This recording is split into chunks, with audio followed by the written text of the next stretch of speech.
आपको सीधे ले चलते हैं। जी रीजनल्स के सीईओ जगदीश चंद्र बातचीत कर रहे हैं बीएसएनएल के एमडी के साथ।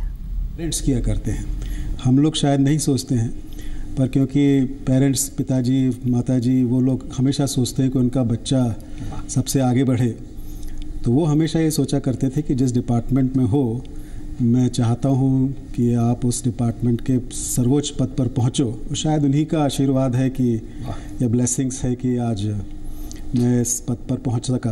तो मैंने कभी नहीं सोचा था, तो पेरेंट्स ने ज़रूर सोचा था। तो आईएएस आईपीएस में जाने का मन नहीं हुआ कभी उस समय? नहीं, देखिए वहाँ पर उस समय जो एग्ज़ाम्स दिए जाते थे, तो यूपीएससी इंजीनियरिंग सर्विसेज का भी दिया जाता था और सिविल सर्विसेज का भी दिया जाता था। तो सिविल सर्विसेज के भी कुछ एग्ज़ाम्स हमने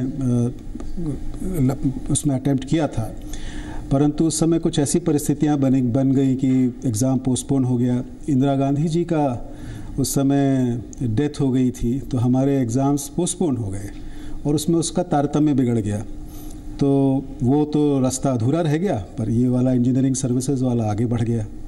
तो 35 साल के कैरियर में सीएमडी तक कैसे पहुंचे धीरे धीरे? देखिए, मैंने सबसे पहले शुरुआत तो की थी electronics corporation of India limited से। जैसे ही कॉलेज पास किया तो उस समय कंप्यूटर का युग शुरुआत हो रही थी और ऐसी इच्छा हो रही थी कि कहीं कंप्यूटर्स के ग्रुप में काम किया जाए।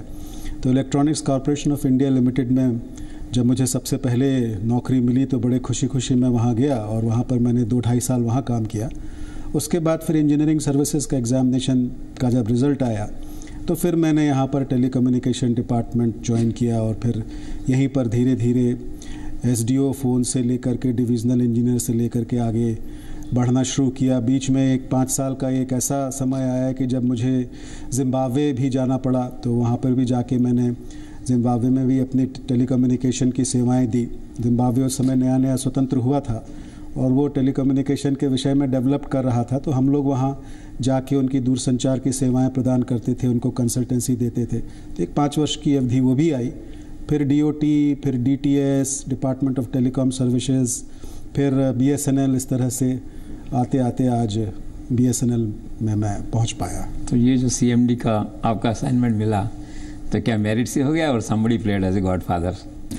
अब मैं तो यही कहूँगा कि मैं जब था, मैंने बहुत प्रयास करता था। ये जो सिलेक्शन होता है ये पीएसईबी के थ्रू होता है और जब भी कोई भी इंटरव्यू के लिए निकलती थी, वांट निकलती थी, तो मैं उसमें अप्लाई करता था और हमेशा उसमें असफल हो जाता था। ऐसे 10-12 इंटरव्यू देने के बाद एक बार मैंने सोचा, जब मैं अजमेर में पदस्थ था, तो वहाँ मैंने सोचा कि अब इंटरव्यू देने से कोई फ़ायदा नहीं है, क्योंकि लगता है कि इस इंटरव्यू में हमेशा उन्हीं का सिलेक्शन होता है जिनकी कोई पहुंच होती है, जिनका, जैसा आप कह रहे हैं, गॉडफादर होता है।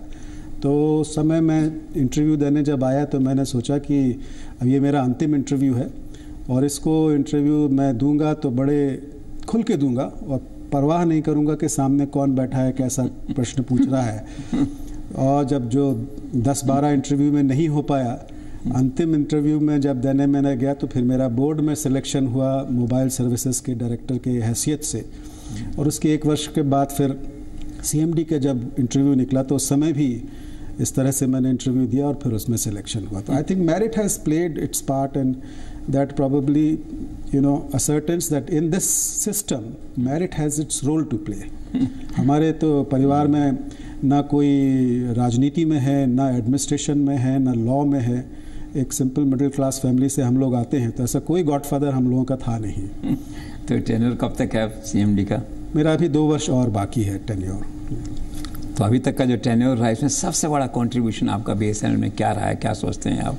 देखिए, बीएसएनएल जिसकी शुरुआत सन 2000 में हुई थी और 2002 में हम लोगों को मोबाइल का लाइसेंस मिला था और फिर हम लोगों ने जब मोबाइल की सेवाएं शुरू की तो उस समय तो भारत संचार निगम लिमिटेड की मोबाइल सेवाएं बड़ी तेज़ी से विकसित हो रही थी। लोग क्यों लगाते थे हमारे सिम को प्राप्त करने के लिए और 2002 से 2006 के बीच में बहुत तेज़ी से विकास हुआ बीएसएनएल का and we became number 1 operator in the country.